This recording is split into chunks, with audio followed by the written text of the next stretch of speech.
evening and welcome everyone to the West Canada Valley Board of Education regular meeting, Wednesday, June 7th, 2023. Please stand for the pledge. I pledge allegiance to the flag of the United States of America and to the republic for which it stands, one nation, under God, indivisible, with liberty and justice for all. Starting out tonight with us. Yeah, so tonight we have with us John Henry Lane and Chris Stone from the RIC here tonight.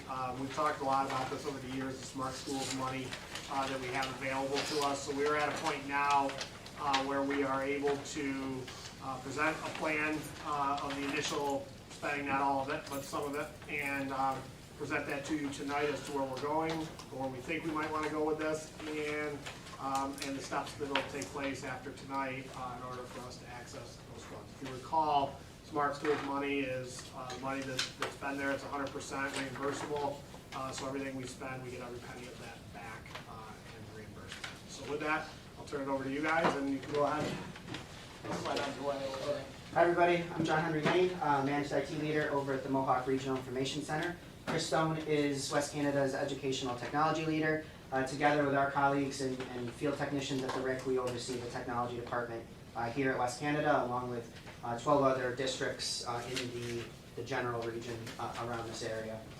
So if you have questions, feel free to interrupt and stop. I'm going to give a little bit of background about Smart Schools in general, just to refresh your memory. We're going to talk about the investment areas that the district would like to focus on based off of feedback from the technology committees that have been taking place. And then once we get through that, we're just going to talk briefly about next steps and where things will go from here. So, just as some additional background to what Mr. Shepperton said, back several years ago, as part of a state budget initiative, $2 billion was allocated statewide for schools to invest in several areas of investment: classroom connectivity, classroom technology, community connection, pre-K classroom improvements, the elimination of temporary and trailer classrooms, which doesn't really apply around here, and then school security and safety. So obviously with that type of money, there's always certain strings attached to it. So as part of that, West Canada, I believe, was allocated roughly 900 or a little more, 900,000. But to access that money, you need to develop a plan that is approved locally and then also by CSD. You also have to include stakeholder groups that include teachers, students, community members, etc. And then, although it is full reimbursement, there are some financial considerations because the district, once the plan is approved, has to front the money. Whether it's they spend all 900,000 at one time, or they incrementally do it, they still have to front the money, and then they get fully reimbursed once it's complete. So obviously, for some of our smaller school districts, that's a consideration because that money needs to be available to spend. And like I said, some of there are 6 key areas where you could invest. Classroom tech connectivity really has to do with our infrastructure, so the wireless access points and the switches that keep everything running. Classroom technology, such as the interactive boards that we're using tonight, along with Chromebooks or laptops, things like that. Community connection, pre-K classroom improvements, and the elimination of trailer classrooms are 3 that in our area we really didn't see too much of a need for, just because that was more focused downstate. And then school security and safety, so security cameras, PA alert systems, things like that was the other area of investment. The other catch, I guess, is the extended timeline, which we'll talk about. We will walk through all the steps locally to get the plan approved by the board, by the district. But then when we submit it to CSD, there's quite a substantial wait time for them to approve it. So we've seen anywhere from 6 months to a year before they approve it, and then you can't buy anything until it's approved, so that you can still get your reimbursement back after the fact. So with all that in consideration, that's kind of the background, the loose background about Smart Schools. The general timeline, we're in that draft plan phase that we'll present tonight. Afterwards, we'll work to actually post that plan to the district website, where we have to leave it up there for up to 30 days for public comment. And then we have a hearing, which can be part of kind of like exactly what we're doing right now. You know, if anybody, you know, has feedback or comments, and then we approve it through the State Education Department website, and then we wait for board approval. So that's kind of the general, I'm sorry, I'm trying to figure out where to go. So that's the general timeline. Any questions so far? I have one. Yep. With the reimbursement, how are we reimbursed? Full? Full reimbursement. How So long after we Yeah. pay? So about anywhere, they say about 90 days. So about 3 months to 6 months, I would say. That's been the general turnaround time that we've seen in other districts. So, right, that's another consideration, working with the business office and Kelly, you know, because you want to spend the money and get it back in the same fiscal year, so you're not jumping through hoops between different years. Good question. Anything else? So the three main investment focus areas that we're considering is our network infrastructure. Underlying all the great technology and the things that are taking place in the classroom, you need the technology to be running on the back end of things to keep everything running smoothly. So the other piece I forgot to mention is once the plan is approved, you don't necessarily have to spend all that money right away. You can spend it in increments, and once that plan is approved, it doesn't matter if it's next year or 3 years or 4 years, you still have access to those funds. So while the infrastructure here is sound and really good now, in 3 years, 4 years, we're going to be needing to look at you know, upgrades and improvements for that piece. The other thing that came out of the work with the technology committees was updating the classroom technology and the interactive displays. So in a lot of the classrooms, there are either a projector and screen like we have here, or not that screen, the projector up there, or we have smart boards, the old style that are aging out and cost a significant amount to replace. So over time, new technology like the board up front that we're displaying on have come out, you know, touch, and I'm casting to it from my computer in the back. So that's kind of the next evolution of classroom technology as far as displays. And then taking into consideration security and safety, looking at making investments in the clocks and PA systems so that if an event happens or a notification needs to go out throughout the building, those would be in each classroom alerting staff and students of announcements or of, you know, lockdown or lockout or things like that. Fire drill. And it's kind of all in an integrated system. Chris, do you have anything else to add from the tech teams? No, I just wanted to say that we really focused on something that was gonna last a long time at the district. We didn't wanna go out and buy, you know, 200 laptops that are only gonna last you 2 to 3 years. We really wanted to focus on something that's really gonna last and sustain a long time here at the district. Those interactive displays are 7 to 10 years, and the infrastructure is 6 to 7 years, and the PA is the same thing. Are the interactive displays also like a computer, phone, all-in-one? Yep, they can be. So like that particular display up there can browse, like go to Google and go to Google Classroom and things like that. The nice piece is a lot of districts and teachers like it on a cart because then they can move it around the room and it's not necessary. Then, right, that changes. They don't always necessarily need to have their room set up in a certain way, or if teachers move buildings or rooms, it's easier to move that technology. And they're durable, like if somebody was to punch. Yep. Yeah, okay. Yep. Yeah. And they, you know, they all come with usually 4 or 5 year, you know, hardware warranty. The other thing is that, you know, you used to hear smart boards, and that just became synonymous with interactive displays.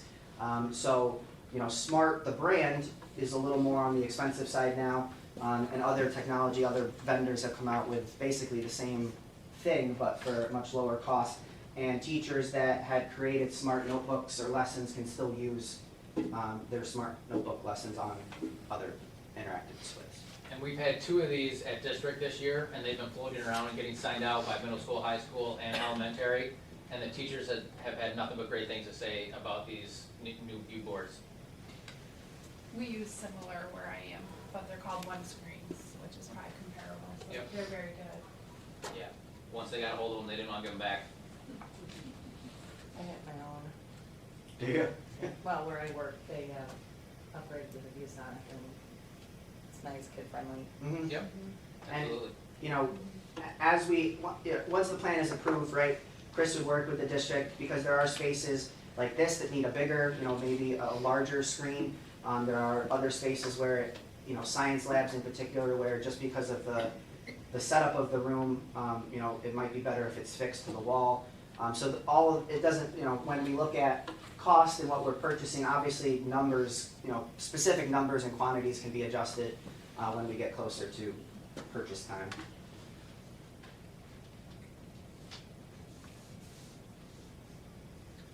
Other questions? I think you could make amendments to these too as you go through. As prices increase, if we don't do the network infrastructure for 4 to 5 years, some prices are gonna change on that.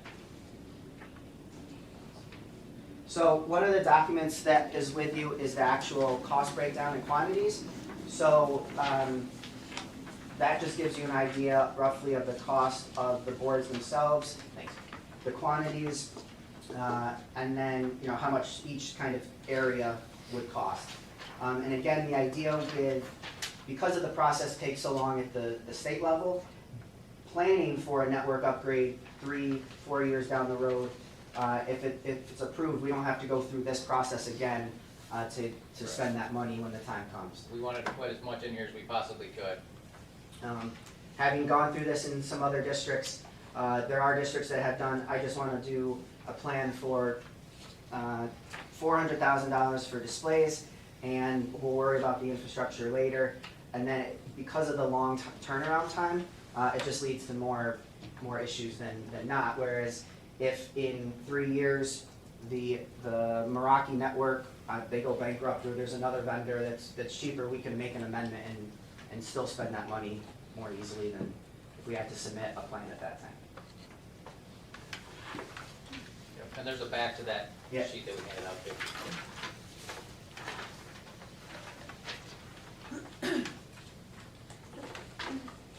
The other document that we printed out is the actual kind of just an overview of the Smart Schools process. It's pretty lengthy, pretty wordy. I tried to summarize it as best as possible. There's a checklist that we will work with the district on to work through, because there are lots of steps. It involves reaching out to SUNY. It involves contacting architects that are involved with the current ongoing capital project work.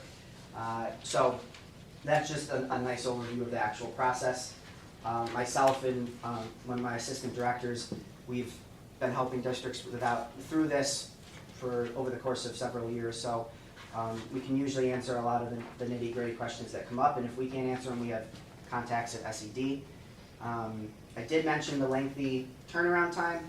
At SED, there's probably one person reviewing these over the part-time, which leads to some of the lengthy delay, along with the plans also have to be reviewed by state facilities, because we'll be making adjustments to the infrastructure of the building with the network and the displays and the security piece as well. So John, you mentioned this already. So this is step 1 tonight, and Mhm. then it goes, after we leave here tonight, it gets posted. Yep, so Public comment. Yep, so next steps will be, there's actually a plan that we fill out through the SED portal. It's more of a narrative, and it aligns with our technology plan, which is already approved and on file with the state. We basically lay out the details of why we're doing it, how this is going to benefit the district, the cost structures and whatnot.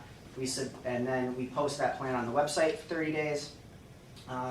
We await, comment if there are any, and then we, again, like I said, we do another little public hearing that we're required to do, and if that's approved, then we click submit in the portal, and we wait.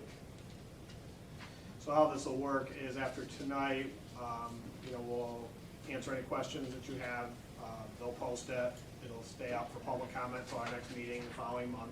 We'll come back, we'll do a public hearing on it, any discussion or anything further on it. If we're good with the plan, then we, as he said, we put it in, we submit, and we wait. And that could be a very long period of time. And then even after it's approved, even after we get that, we're still under no timeline of, we dictate when we want to spend the money and when we don't. So, and how much of it we want to spend. So, but you don't have any access to do any of that to get through these initial steps. And then at that point, it's this year. So you could say, yep, this year we're gonna, or, we want to purchase this much of this right now and make all those decisions. As Mr. Kemler asked that question, the cash flow that you have to spend on that, you've got to be ready to spend that and wait. And so, sometimes, and you can correct me, John, if I'm wrong with this, depending on what we're buying, it also depend on how quickly the, comes back. So sometimes these things, the money would come back quicker than some other things and so forth. So Your classroom tech comes back a little bit quicker. yeah, and than the your network. refunds, yeah. So for whatever reason, probably because it's simpler to review.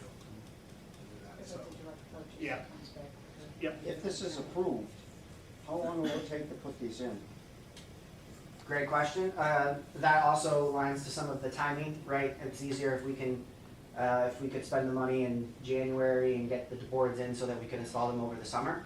But it doesn't take long, to set the boards up. The network infrastructure piece would probably be something that our team would plan over like a winter break or a spring break, or the summer. We can also do network upgrades in sections, so we could do this wing, over Christmas break, and then the second wing over February break or something like that. So the timing is not too bad, and that's something that we would work through with our team. Depending What's on how being many we got. replaced in the classrooms? What's being replaced? What will be taken out of the classrooms? Yep, so in some classrooms, there's these older projectors like this. So those would come down. In other rooms, there are smart boards that are physically mounted to the walls, so those would come out. There are also, I think, probably some smart boards on wheels or, There is. yeah, so those would come out, and we'd excise those and What do we do with that stuff? yeah, so that would all be excised, like recycled, we would approve it through the board, and then we would excise it through a third-party vendor. Is there any type of training on these boards for the? Yep, so one thing there's, I think 3 things that the money couldn't be spent on. One was PD, which is funny. The other was on salaries, so couldn't use it to hire positions or anything like that. So with the PD, that would be something that Chris would work with our model schools coordinator, Allison Blackwell, and her team if we needed to do like a summer tech camp that was focused on the board specifically. She's also can push in with the classroom teachers and get them up to speed on some of the features and the ability to cast from the Chromebooks. Assuming some might not even know the first, Yep. how to use it, so. So we have, as you mentioned, we have Allison for days during the summer that we do camps. She's also here once a week all day. So, we organize with different things. So obviously, this would become part of one of those. We'll send out resources that teachers can click on and watch videos and, Uh-huh. And a number of our teachers, it's been in their classrooms, they've already been using it. Allison's already worked with a number of people. It's not too different than some of the other technologies they use, so it's a pretty quick learn, I mean. Mr. Michael, pretty easy or no? I can work it. I was gonna ask you, how's it work? Mr. Michael, how's it work? Good? Pretty easy? Yeah, Yeah? They've been great. if for you get a moving smart stuff. board, you just Yeah. hook it up and one plug and you go. Yep. Good. And then it changes into where you can use it like a chalkboard. Yep. Computer, it's great. And it's nice because when the kids go up to use it, it's, you can adjust the height, so you can have it shorter. And for anybody that's used a whiteboard, a lot of kids have trouble writing on it, where with Usonic, the kids are it's easier for them to write it more legibly, if that makes any sense. Yeah. So it's, you have kids come up do work. You So know, it has basically like a stylus or? Yep, it's got like, or you can use your finger, Oh. whatever you want. Oh, Yeah, okay. Yeah, it's got it's a pens lot. that come with it, yeah. It's like with a smart board, if you put your hand on your, you know, you write, it'll drag and then nothing comes out, so, I mean, it's just more modern, up to date. Okay. Multiple people can write on it at the same time. Yeah. So you could have 3 kids or 4 kids up there, depending on the size of your screen. They can all be working on a different math problem, or they could be competing with each other to see who can get it done first. So it's Okay. it's real interesting technology. I didn't know.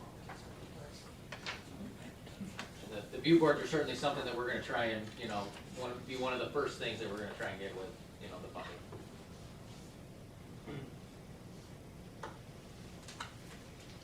Any other questions for our rec people here tonight? All right. All right, thank you for your time. Thank you. Thank you, guys.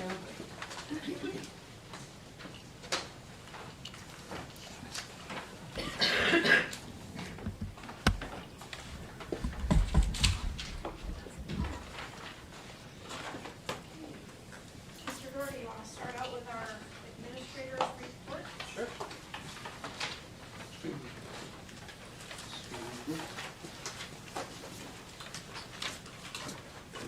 Okay, so for fall sports, girls soccer schedule is complete, it is posted. We will be having a girls soccer kickoff tournament this year. 4 teams in that will be West Canada, Notre Dame, Old Forge, and Renton. That'll be the first weekend of school like it always is.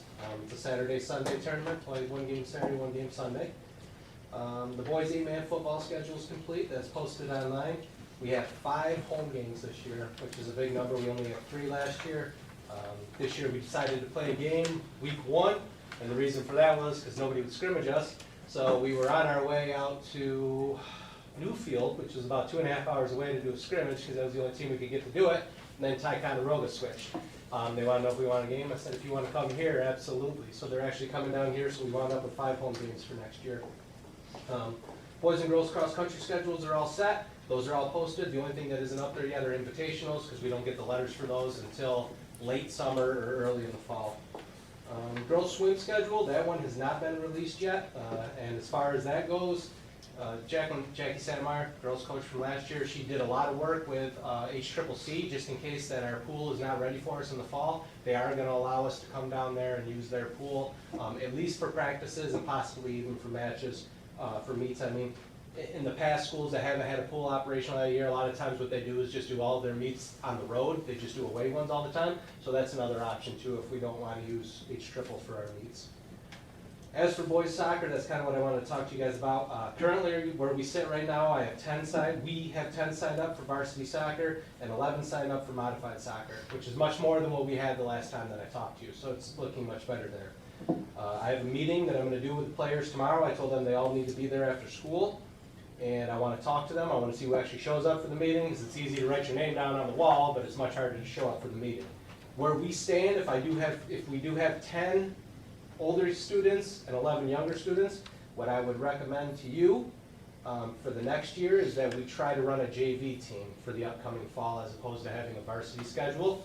And the reason for that is we left a lot of teams high and dry last year when we didn't have a varsity schedule. At this point, everybody's schedules are set. So all of a sudden, when the team folds and they come off, those other schools are left scrambling looking for 2 other games out there. So you might wind up driving to Carthage for one, or you might have to play VBS, which is 2 classes bigger than you know what I mean, just to get that other game in there.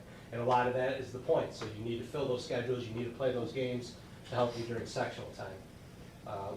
Having only 10 signed up right now, I think it's fair to think that you might be able to pick up 2 or 3 more. If you go in a JV season, it's the same as varsity, it's the same things there. So if you wanted a younger kid to play, they'd still have to do the APP test and all of that. But you don't have sectionals that go along with it, you know what I mean? If all of a sudden you can't field the JV thing, the JV teams just pick up another game with somebody in there. There's no divisions with it, there's no league titles. I think it would be the safe thing, and it would be more competitive for you with such a small number of kids to go out there. I think the games would be a little bit better off as opposed to if you went and did a 16-game varsity season, and if you get bombed in all 16 games, you're not doing anything to recruit younger kids coming up to be part of a losing program. So I think that would be the best bet, and the way to proceed is for a JV season next year, and then also go for your modified season as well. And the reason it comes up the most that I want to talk to you about tonight is because both your modified and your varsity uniforms were two of the four sets of uniforms here at school that had Indian apparel on them. So those uniforms aren't really set to go for next year. Mr. Shepardson and I have talked about that, so whether we want to go ahead and order uniforms or not, or whether we want to see how many we come up with, but you may run into a situation where you don't have uniforms at the beginning of the season, if all of a sudden you have enough there. So ultimately, we're better than we were the last time we talked about soccer, but we're not there. So it's one of those things where, you know, we've got kids that are interested. We try to keep doing that, and try to figure out a way to keep and get the program back on its feet going. We don't have an option really to combine. We've kind of exhausted that route. We've been unable to do any sort of combination with anybody with that. The uniform is of less concern to me only because I'm not in a big hurry to order them. The reason I wanted to is so that we could get reset with the whole situation with that. But there's no legal reason that we can't wear the existing uniforms next year if we had to. I don't have to eliminate that by the fall. So I told Mr. Doherty, if we go forward with it, we could order the uniforms, or we could stay status quo for another year, see how it goes, and then if it looks like the program's going, you can order those uniforms next year. We budgeted to order them, but it doesn't mean we have to do that. And you know, we have another year to eliminate all of those kinds of things. So the uniform piece is not a huge piece of this to me because we do have another year. But I guess the question to everybody in here is, do you want us to continue to pursue this, you know, and try to develop the JV and modified level for next year? Is that something that we want to continue to do at this point? I say see tomorrow who comes and. How many seniors? None. Juniors? Couple. There's a couple older kids, couple of younger kids, yeah. It'd be a little hard to come down Mhm. junior. Which is another reason why I think the JV route is the way you want to go too. I mean, you don't have a lot of older upperclassmen that are looking to do it, so. The way we could blend the grade levels, like where your question's going, would work that way. That's kind of where Mr. Doherty's idea came, because those couple juniors could play JVs, and they'd still get a chance to play, and we'd look at next year and see if we're still at that level, or if we're, you know, are we moving up to the varsity level, those kinds of things. I mean, obviously, if you don't have any teams, we've got kids that are too old to play modified, so we'd lose a whole bunch by just doing modified.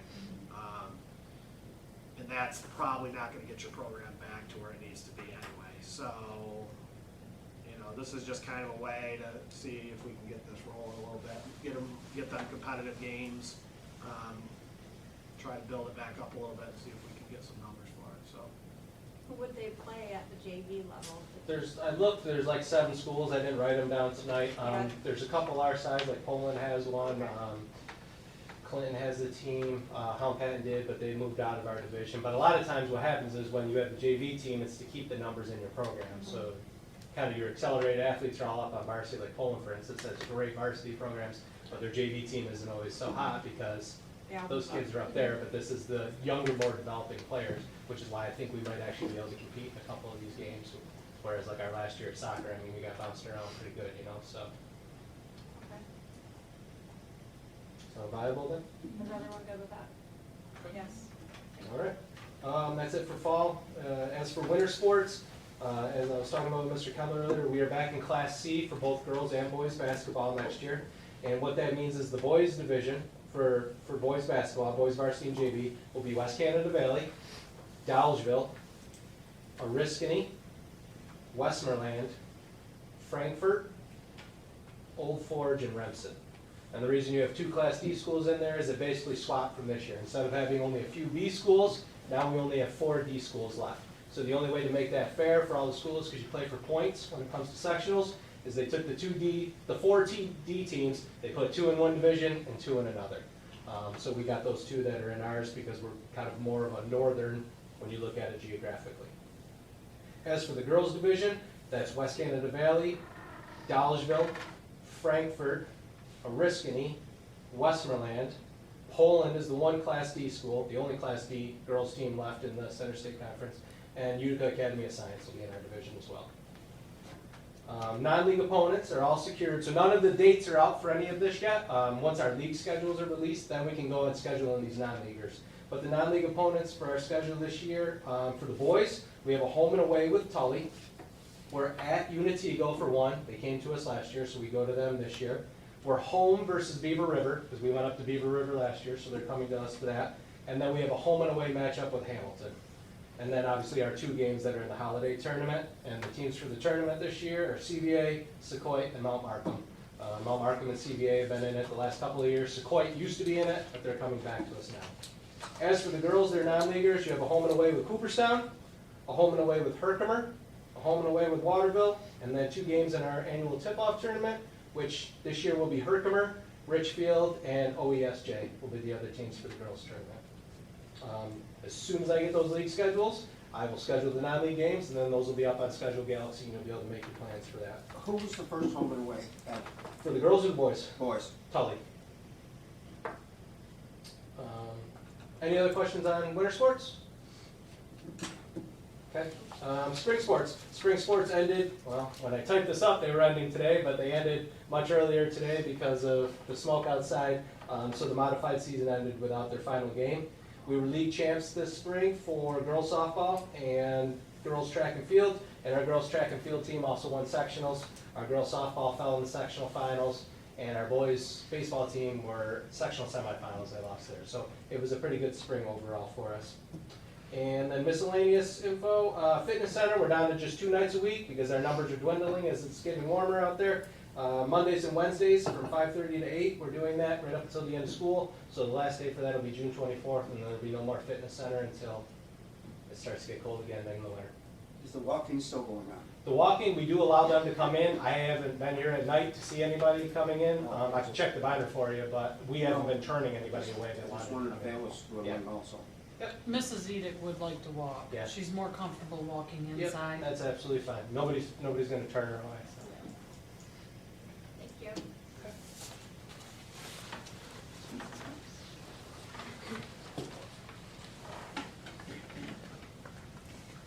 So May and June are very busy months, so there's a lot on here tonight.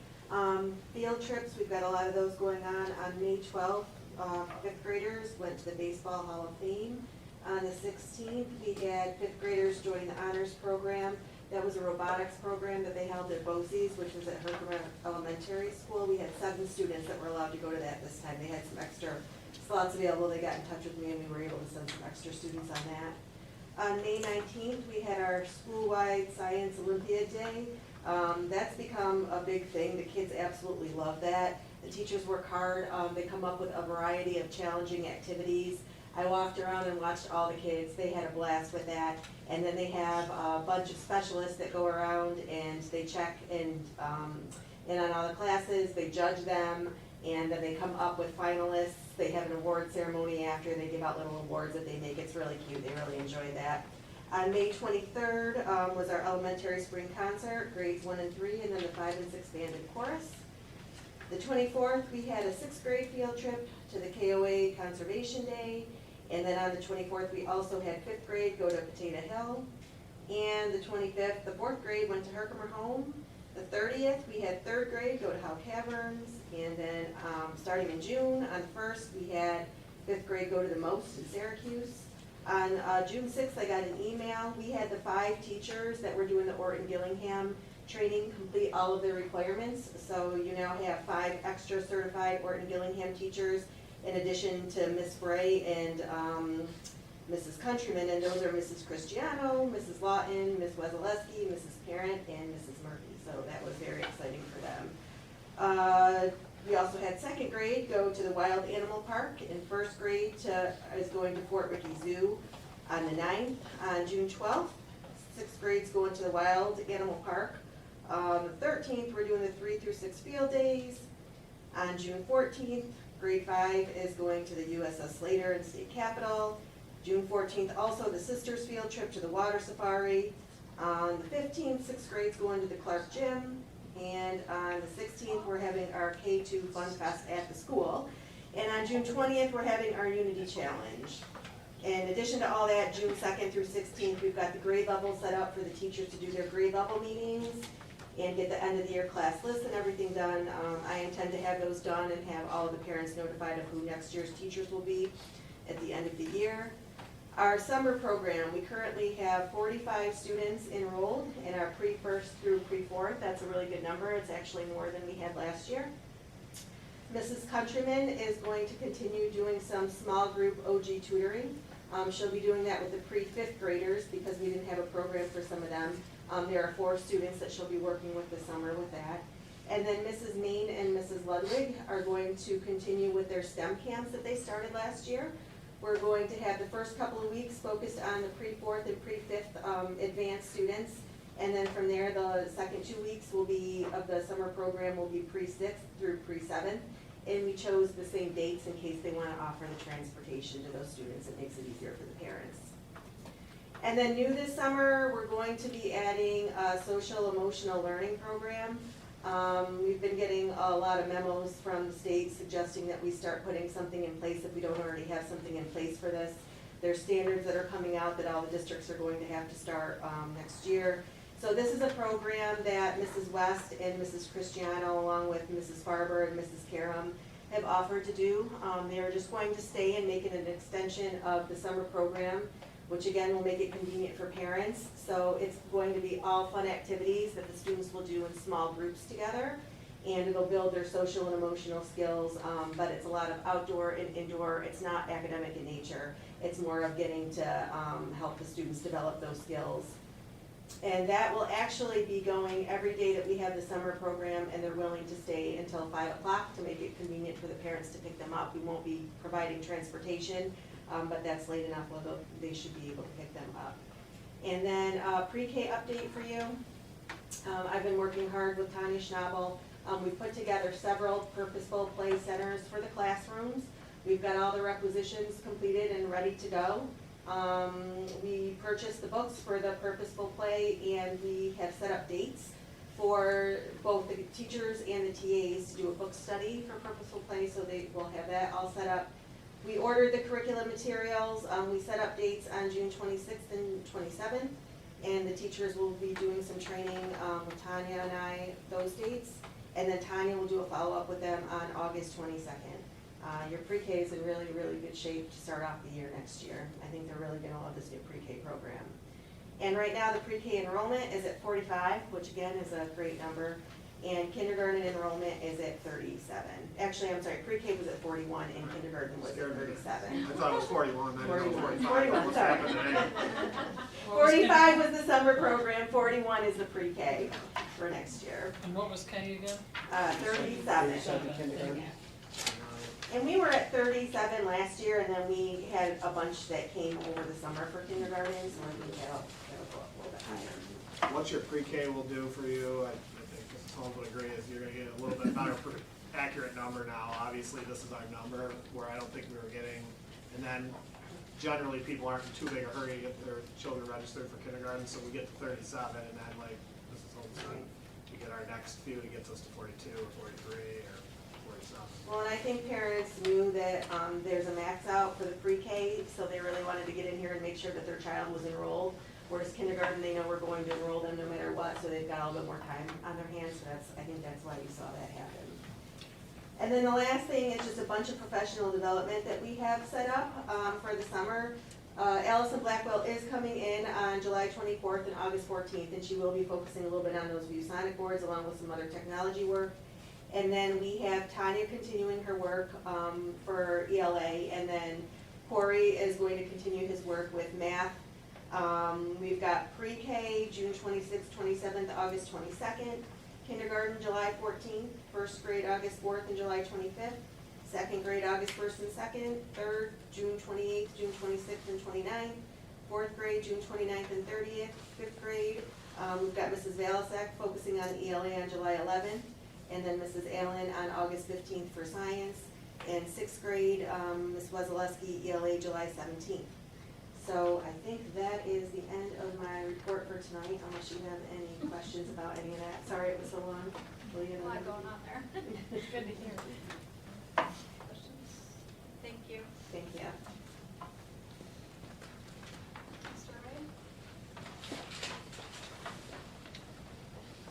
Mrs. Holmes said, the last month has been pretty busy, trips and sports trips and things like that. But we were able to complete our annual affidavit of compliance. That's turned in and completed with the state. All the data has been collected for our state aid management system that's due this year. Currently working on summer transportation. It looks like we're gonna have 8 buses going this summer. 5 for the elementary school, 1 for the special needs to Herkimer, 1 for special needs to Utica, and 1 for high school summer school for Jervis.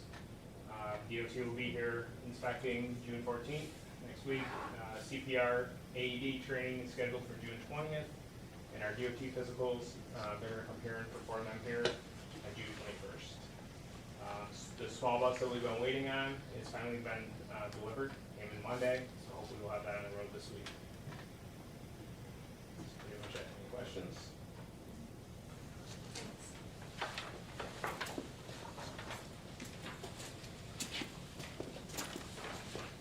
Alright, a lot of stuff since last meeting. The week of our last meeting, we had the mock fatal, we had the prom at Valentino's. Both went really well. For a few kids that missed the mock fatal, and some of the kids who participated in the mock fatal, we actually had a showing. It was about an hour and 15 hour and 20 minutes long in the auditorium. Pretty much the full length of all the program that we recorded and some of the pictures and stuff. We had our spring concert too on May 16th, Solo Fest down at CVA. A lot of our students participated in that. Again, we had a lot of field trips, just like Mrs. Holmes and Mr. Ray's been pretty much running around on a field trip almost, I think, every day, it seems like. We had 2 art enrichment field trips. We had a Mission to Mars field trip that was at Herkimer High School. We were able to send 6 students that one. Actually, normally it's 3, but we had some open slots, so we sent some more kids to that. Kids really enjoyed it. They learned about technology, some STEM, STEAM type of stuff. We had our alumni banquet, and some of our alumni came and toured the building the same day as that banquet. We had another field trip. It was called Tabletop Games, and it was to look at and just dissect games and how to make games and thought process. We had 3 kids go to that with Ms. Sackman. They really enjoyed that. Had a number of state tests, field tests, field regions, field state tests, 4 total for the state, the field test there. West Canadians had their High Note Festival, and after that festival, they went to the Great Escape.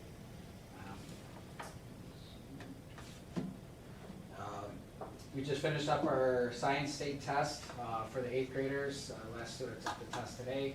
We didn't have a single opt-out this year for any of our tests, so that was amazing. Really appreciate all the students and the parents, pushing their kids to take the test and do their best. The Memorial Day Parade, our band students played in that. It was great. Very nice day out. Our seniors had their senior picnic, and they just returned back from their senior trip last night about 10 o'clock. They really enjoyed it, had a great time. Teacher said, great event, or great trip. Sherburne was this past Saturday. Got a number of trophies back there. We got first place in jazz, small ensemble, concert band, second place in the parade, cadence, color guard. Received best in class, which is the largest trophy back there. And also West Canadians, the Great Escape trip, they have a trophy back there as well. You can look at all of those when you get a chance.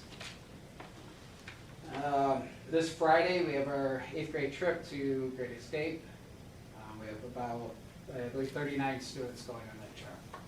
Some decided to stay back. Vinyl Festival is also this Saturday. We had our first regions on June 1st. June 14th through the 22nd will be the rest of our Regents exams. They're pretty much 2 exams a day, except for the 22nd. That's our final day, and that would be physics. 21st is our athletic banquet at 5 o'clock. On the 22nd, we have our honors banquet at 5 o'clock, and then graduation is on the 24th at 10 a.m. So a lot going on, a lot of testing, a lot of field trips. Teachers are finishing up the year now. Finals are taking place. They started the other day, and they'll finish up next week for any students who may have missed them due to absences. Any questions about all that? Are regents usually held that early? Just wondering. So the June 1st regents, anytime they give a new version of a test, it's June 1st. So I believe next year, I think Algebra 1, I think the test date will be June 1st for that. Oh, okay. I was just wondering why that was. All right. Yeah, Got it it. really puts a curveball in because we're trying to test within a building where we're still teaching. And we try to do it without, bringing in, Right. tons of subs, disrupting classes, so it's quite the endeavor, but, we had 50 kids take it, about 50 kids take it. What test was this year? US history. It was supposed to be given last year, but due to the incident in Buffalo, they decided, because there was a few questions, there was a question on the test that was kind of insensitive to the the event that they. So they're going to give it this year? They gave it. Well, we Oh, they already already did. gave it, yeah, we gave it on June 1st. All our students showed for the test. We didn't- Was it Regents? It was a Regents exam, And what first? June 1st, yeah. The state education department is just wonderful, aren't they? So, Jeez. we'll start grading those on June 14th, once the teachers are, once the students are gone and we move to Regents Week. Thank you. Yeah. Okay. Didn't receive any questions, but were there any questions on the consent agenda? Motion to approve the consent agenda. Sean first. Sarah second, all in favor? Motion to enter executive session for the appointment of personnel matters, including review and appointment of employees and contract negotiation. Sean first, Sean second, all in favor?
Okay, a motion to approve the bus purchase resolution. The bond resolution dated June 7th, 2023 of the Board of Education of the West Canada Valley Central School District authorizing the issuance of not to exceed $435,491 aggregate principal amount of general obligation bonds and or installment purchase contracts to finance the acquisition of school buses at an aggregate estimated maximum cost of $563,491, levy of tax and annual installments and payment thereof, taking into account state aid received and trade-in value, the expenditure of such sum for such purpose, and determining other matters in connection therewith. Sean first, Janine second, all in favor.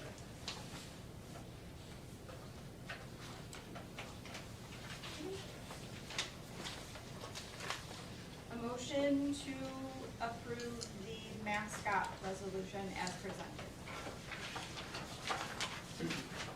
Sarah first.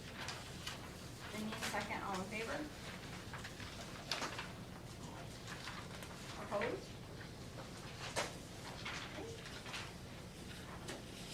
Motion to approve the Phase 2 of the capital project bond resolution dated June 7th, 2023 of the Board of Education of the West Canada Valley Central School District authorizing not to exceed $4 million aggregate principal amount of serial general obligation bonds to finance the construction and reconstruction of improvements to athletic fields, facilities, and sites, the acquisition of original furnishings, equipment, machinery, or apparatus required for which such fields, facilities, and sites are to be used, and the payment of costs incidental thereto at an estimated maximum cost of $4 million, the expenditure of such sums for such purpose, levy of tax and annual installments and payment thereof, and determining other matters in connection therewith.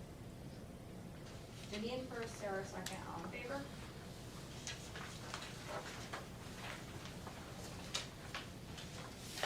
Okay, moving on to the discussion items, and first up will be an update on the capital project.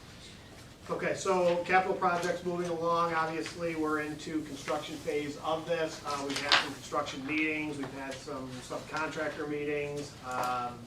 It's kind of ramping up pretty much a few times a week. We have the contracts in place.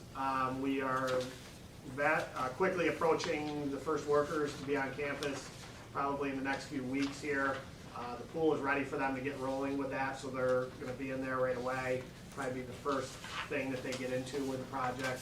And then once school lets out, we'll have a full force here all summer long, completing the first phase of the project. Again, we still, our discussions in our meetings are scheduling and coordinating scheduling of different work that goes together and so forth from the electrical in different areas. One concern still, obviously, will be lead times on certain products and things like that. We're hoping that's not going to be a variable, but inevitably somewhere along the line, I think it probably will be. So those are the real discussions that are going on right now. But you'll be in the next few weeks in full construction mode here with the first phase of this. So with that being said, today's meeting we had was in regards to budgets. Now that contracts are signed, numbers are finalized a little bit. Obviously, those of you that have been involved with projects know that there's built-in allowances, contingencies, etc. that's in here. So with that being said, as we get closer to construction, we have a little bit of a better idea of where we are money-wise. So I handed out a sheet today that we received today so that you can look at it. It looks like this in case you haven't gotten a chance to look at it yet. So if you look on the right side, the funding summary, what we're looking at right now is bids came in under $337,517. There is about, right now, contingency that we are seeing at $319,116, and then some allowances down through, which gives a total potential of unallocated funds of $906,633. That is pre-construction. So take that as a, into account here as you're looking at this project. If you look over at the left side, you will start to see some of the allowance summaries and some of the things that are out there in terms of alternates that are available. Like I told you when we started this project, there is potential for us to be able to do quite a bit of these alternates. Some of these are related to painting and things like that. So what will likely happen toward the end of the project is how the money flows through this project is you'll likely have some money available if things go well to decide and prioritize painting, how much painting, those kinds of things. But where we're at today is we do have an availability of money that we can award alternates right now. So it looks, if you're looking at major items on here, it looks like we can award an alternate for the auditorium performance lighting, which you see is in there at $363,800. And we're comfortable at this time, or the contractors are comfortable with awarding the lighting, which is the small number, correct me if I'm wrong, $12,400 for the upgrade to the health and wellness lighting. So that's a comfort level that could be awarded now. It would get your first big ticket item off the table. We're able to do that, and then we go from there through the project to see what we can do with some of these other things. Why the auditorium performance lighting? Well, we're starting to look at completing that work in there and focusing on that area. This, as we've talked about, is an aging performance lighting system that we cannot get bulbs for, lights for anymore. It's, you're at your end of your lifespan with that. So, if you don't, it was one of the things that kind of got pushed to the alternate that, sort of made me nervous because I don't know when you'll get back to being able to address a number like that. That number's only going to go up. So as we talk today, that seems most logical to jump into that, get that performance lighting set, and then we still had a little bit that we're comfortable with right now. Let's get, upgrade the efficient lighting in the health and wellness, which is a small number. Now, that would leave you with the rest of the numbers that are on here that we would be discussing later on in life here when the project goes through and see where we have. We start to prioritize, okay, and you really can't do that right now because you don't know what kind of dollar amounts you're going to be dealing with from this $906,000 that you see over here on the right. So that's kind of where we're at with the project. So I guess thoughts and questions on what I talked about with alternates and prioritizing that. Is that in line with our thinking and our discussions that we've had so far with this? I kind of thought it was, so that's kind of why I brought it to the table tonight. And if we're okay with that, we can award that tonight, both those alternates tonight, and continue on with the project knowing you're going to now get the performance lighting and you're going to get the upgraded lighting in the health and wellness center. Any thoughts, questions, concerns with any of that? Everybody's good with that sort of prioritization? I'm going back to notes we've talked about as we were doing these alternates and stuff too, so these are kind of things that I knew you've already talked with me about in terms of how you want to check off boxes here along the way. Okay. So if is there any other questions on the project itself right now? That's essentially where we're at with it right now, updating wise. Obviously, once we get started in the construction, I'll keep you updated regularly on what's going on with that in, weekly updates, and then again, obviously, at our board meetings. I know we were worried about the time frame of that one unit being installed. Is that on track now? It's on order. Yep. And they're expecting it hopefully mid-August. So to go along with that, a lot of the prep work will be ready. So we're hoping we get that all ready, and we're going to be kind of in place, let it get us to roll when it gets here. So. Any other questions? Okay. You have those two. Yes. A motion to. She doesn't have health and wellness one. Oh, she does. I thought those were both around there. No, there's two parts to the performance. Oh, okay. Yeah, and then so the third one will be. Alternate number 3 for electric. Yeah. They're the first two ones. Oh, okay, alright. A motion to award the general construction alternate number 2, auditorium performance lighting support, in the amount of $28,000 to J. Priori Construction Company Incorporated. Sarah first, Ginny second, and all in favor? A motion to award the electrical contract alternate number 2 auditorium performance lighting in the amount of $335,800 to SC Spencer Electric Incorporated. Janine first, Sean second, all in favor. Third one would be the same as the electric. Alternate number 3 for Spencer. Okay, a motion to award the electrical contract alternate number three Spencer. to Spencer Electric in the amount of $12,400. Sarah first, Janine second, all in favor. Thank you.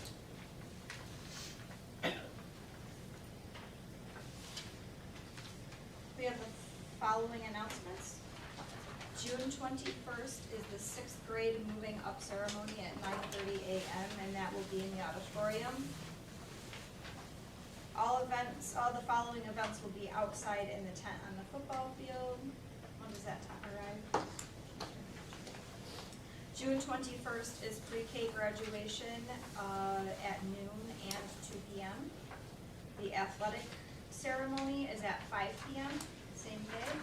June 22nd is the National Junior Honor Society and the National Honor Society Awards and Honor Ceremony at 5 p.m.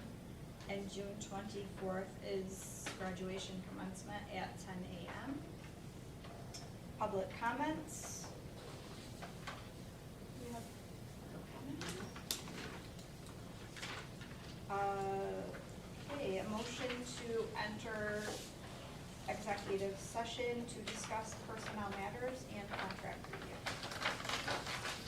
Sean first, Janine second, all in favor?